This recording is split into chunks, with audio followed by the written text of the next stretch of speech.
ayan. Maganda na naman ang panahon. I love springtime. Pero ano ka, 6 degrees lang ngayon. So talagang, malamig pa din kaya dapat naka-jacket. Anyway, so kagagaling ko lang, pinagasolinahan natin yung kotse.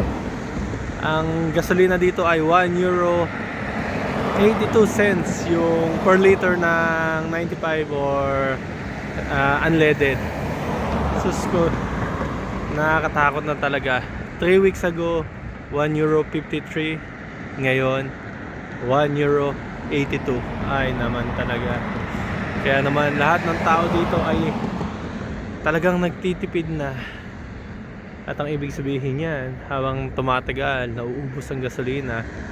Pati dito sa amin sa Belgium. So, let's go. Tingnan natin kung ano mangyayari sa ating negosyo today. See you.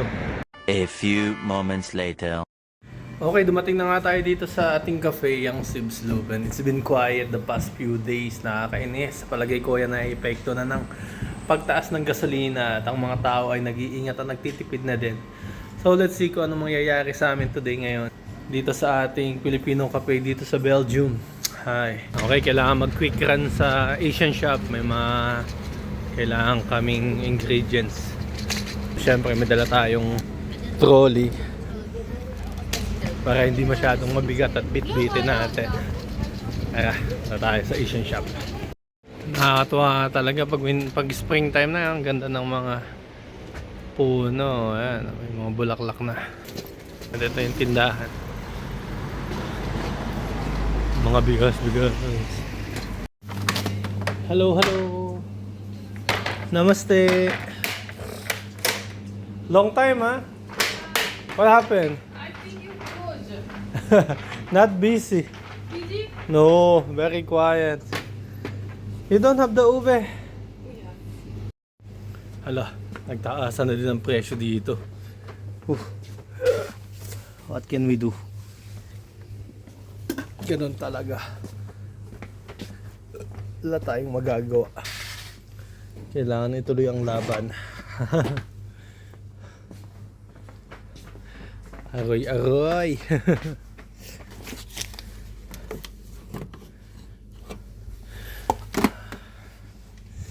Ay.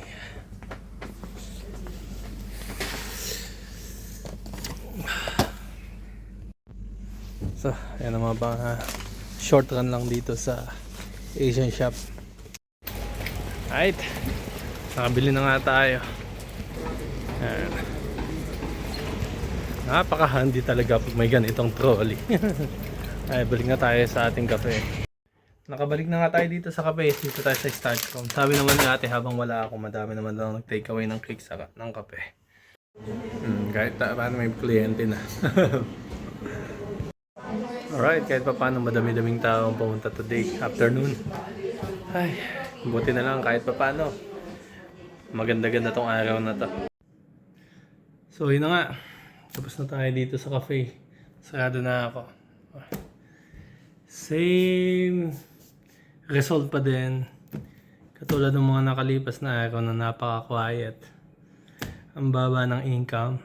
But it's okay. Break even lang. Isa din ba kayo sa katulad ko na double ang epekto ng nangyayari sa gera sa Iran gawa sa pagtaas ng gasolina? Yan, ramdam na ramdam namin dito yan. Kasi ang mga tao dito, they are tend to worries about the future. Kaya ganun. Pag may nangyayari ng ganito, ang bilis ng mga Belgian, ng mga taga dito na mag-ingat talaga. Hindi sila, talaga naghihigpit sila sa paggastos, nag-iisip na sila kung anong mga dapat gawin in case na lumala pa nga yun. So, I understand naman. So, anyway, ganyan talaga ang buhay. Tara, tayo umuwi na. Ganda pa din ang panahon. Nakaka-cheer up kahit medyo hindi busy sa trabaho, sa negosyo. Ayos lang yan. Okay, kwentuhan tayo habang naghihintay ako ng bus. Natatawa ako sa mga post ng mga barkada ko eh. Mga nagpapagasolina sila. Aray ko po. Tapos may isa pa akong tropa. Nagbike na lang papasok sa trabaho.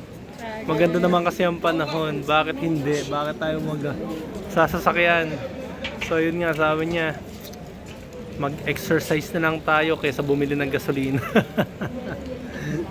So yun na nga, yun ang parang topic ngayon sa social media, sa mga Facebook, sa YouTube. Kaya nakakatawa talaga kung paano nag-i-increase ang presyo ng gasolina.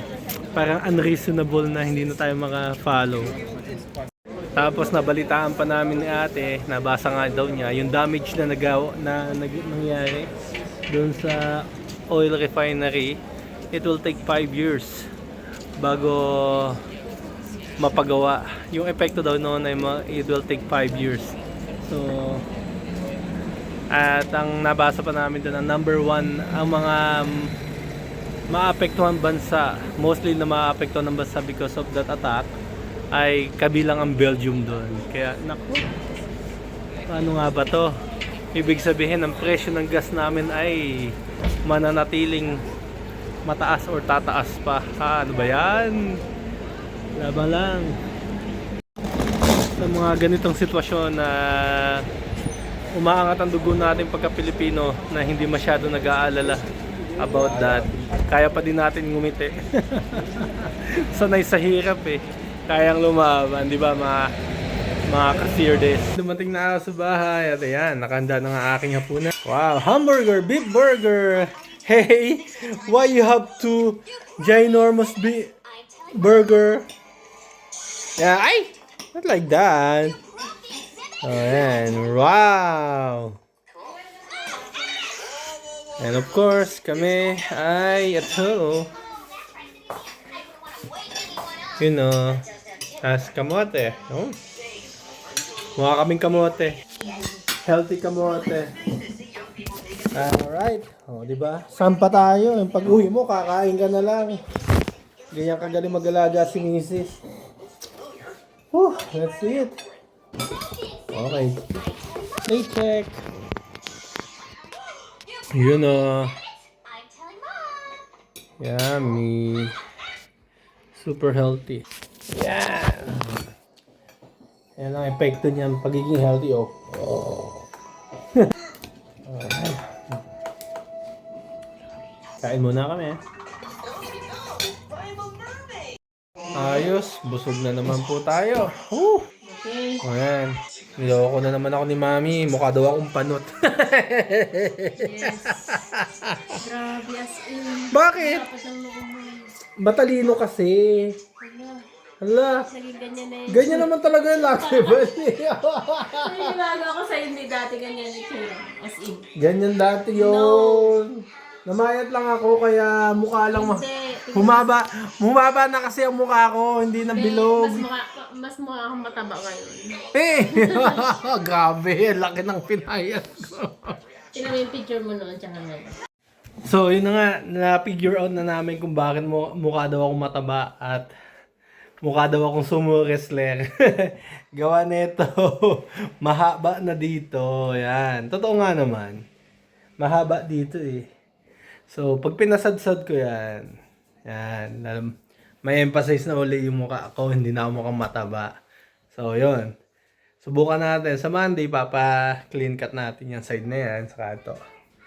Tignan natin kung magugustuhan na ni Mima. Ha? Pag hindi talaga, papakalbo tayo. So, we're getting ready after meal walk. Maglalakad tayo. Ginagawa namin yan everyday. Pagkakain ng hapunan, maglalakad kami ng 30 minutes. Pampababa lang. We are going na sa aming after meal evening walk. Healthy daw to eh.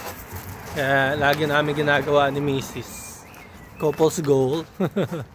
Na pagkakain ng hapunan, maglalakad ng 20 to 30 minutes tayo naglalakad 30 minutes kami naglalakad. Effective naman. Pagkatapos na ito, ang sarap ng tulog natin Talaga, kung yung mga viewers natin, kung gusto nyo makatulog, kung may problema kayo sa pagtulog sa gabi, after meal, maglakad lang kayo. Mga 15 to 30 minutes. Malaking tulong. Kasi ito, asawa ko may problema sa pagtulog eh. Nung ginagawa na namin to, laking bagay. Nakatulog at nakapagpahinga na siya sa gabi ng mas maayos. Ayan. So, ayan, habang naglalakad kami, nandito na nga kami sa center, sa gitna ng barangay namin, kung saan yung mga sports club. Kaya masarap maglakad eh, paggabi. Maliwanag pa, katulad dito sa football field na yan. May mga nagpa-practice pa ng mga football yan. Pag springtime saka summertime, nakakatuwang maglakad. Ayan, nakauwi na nga kami. Ready for bed na. So guys, if you like this video, don't forget to hit that like button and subscribe to support our YouTube channel, Sir This Family. So guys, see you next time sa aming mga susunod pang mga video.